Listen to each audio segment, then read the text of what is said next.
Съдбата ми предложи пак от същото. Попитаме, дали съм се научил или с нещо ново, неприсъщо ще пробвам да ми се получи. Съдбата.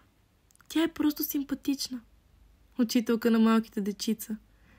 Задачките са само за отличници. За тях е паят и за тях е пицата. Пък аз за малко пак да чекна грешното. За малко да повторя стари грешки. Подхлъзна ме.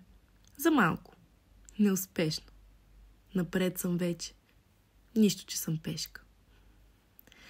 Сега ще има нов въпрос от листа. Отново ще се пробвам да го мина. Дали пързалям се по нова писта или препитване ще има до година. Съдбата, викат, май не е учителка. Била съдбата, казват надзирател. Уроците били мъчителни. Не ставал тестът труден за мечтатели.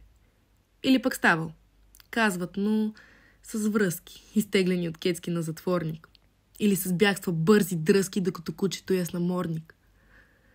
Съдбата, някой казват, ти е ясна.